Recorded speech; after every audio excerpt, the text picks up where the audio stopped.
특히 이제 의료 관련 연구는 굉장히 전문성이 요구되죠. 맞습니다. 네, 그런데 이제 그 나경원 씨 같은 경우는 그 문제가 되고 있는 논문을 전체가 우리 아들이 전부 다 했다. 혼자 다 했다. 그 지금 이탈리 밀라노에 가서 발표한 것도 대신 발표한 게 아니다. 지금 이런 식으로 지금 언론에 자기 입장을 얘기하고 있습니다. 서울대 연구진실성위원회의 그 결과 보고서를 보면 2명의 교수님이 등장합니다. 윤영진 교수하고 김희찬 교수가 등장하는데 사실은 많이 알려진 실험실을 한 달 빌려준 사람, 그 다음에 자기가 지도하는 대학원생을 통해서 연구 노트 검토를 또 지시한 사람, 그 다음에 이제 밀라노까지 가서 발표를 한 사람, 그 대학생이 다 김희찬 교수와 관련된 사람들입니다. 그런데 나경원 씨는 뭐라고 얘기했냐면 윤영진 교수가 자기 아들의 지도 교수였다.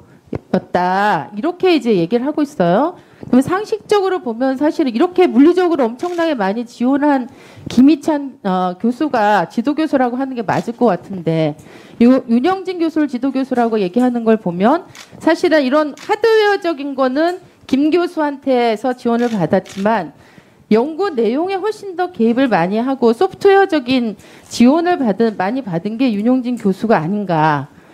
그렇기 때문에 엄마는 내 아들의 지도 교수가 윤영진이다 이렇게 얘기하고 있다고 판단하는 게 저는 합리적인 판단이라고 생각이 듭니다. 그리고 또 하나 이제 여쭤볼 게 뭐가 있냐면 이 김희찬 교수가 지금 그 나경원 씨의 아들에 대해서 지원을 하도록 한 대학원생이 결과 보고서 이쪽에 보면 2명이 등장합니다.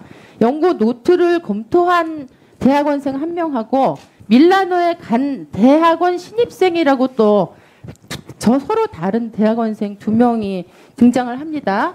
그런데 그 총장님 혹시 그 밀라노 EMBC 발표회 어느 학생이 갔는지 이름을 알고 계신가요? 그 제2저자 김희진이라고 알고 있습니다.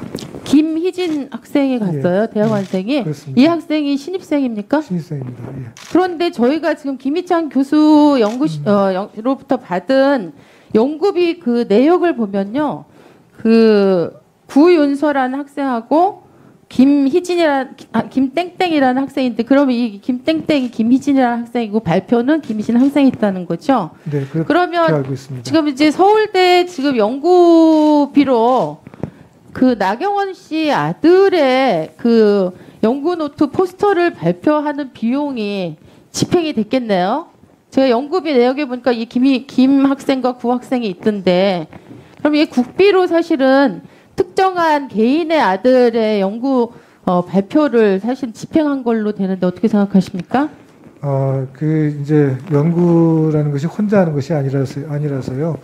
이 연구진성위원회 그 결정문을 보면 김현주 학생이 주로 역할을 했고, 그러니까 슈퍼바이저라는 사람들은 이제 그 코레스판딩 오서라고 보통 얘기를 하는데 전체 연구를 관리를 하고 부족한 부분. 네, 뭐 그렇게 말할 수 있는데 저도 네. 사실 10수 건에 다다른 연구를 했는데요. 네. 아주 정말 불가피한 상황이 아닌 경우에는요.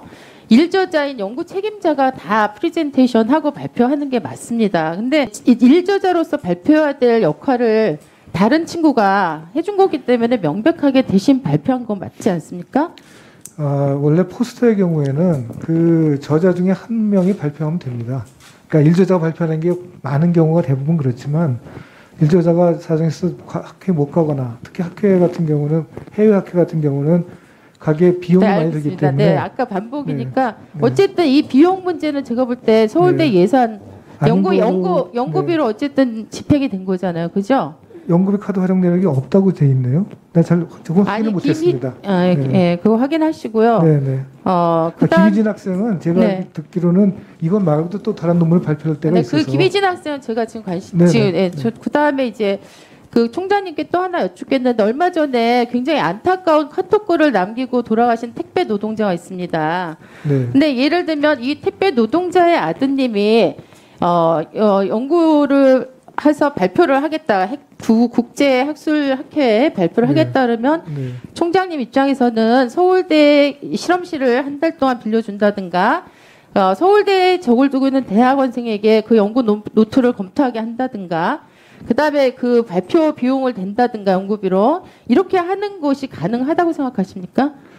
그거는 각 그 교수님들의 판단에서 하는 거고요. 그거 교수님 판단이라고 그러면 안 됩니다. 왜냐하면 네. 서울대에서 이루어지고 있는 연구는 사실은 총장님이 그 책임을 지고 계시는 거잖아요. 그러니까 저는 지금 나경원 씨가 이게 자기 개의 엄마 마음이라고만 얘기하는데 이건 누가 봐도 명백한 특권이고 특혜를 행사한 엄마 찬스입니다. 그죠? 지금 나경원 전 의원의 그 아들 문제는 그런 기회를 다른 사람이 가질 수 없다는 게 문제라서 그런 기회를 가질 수 있는 그런 다른 사람도 가질 수 있도록 여러 채널을 만들려고 지금 여러 방법을 강구하고 있습니다. 모두가 누리는 것은 특권이 아닙니다. 그렇죠? 일부만 누리는 게 특권이에요. 지금 특권과 반칙을 없애라니까 특권과 반칙을 모든 사람에게 그것을 하도록 하겠다. 이건 권장사항이 아니거든요. 그 발언을 정정하시겠습니까?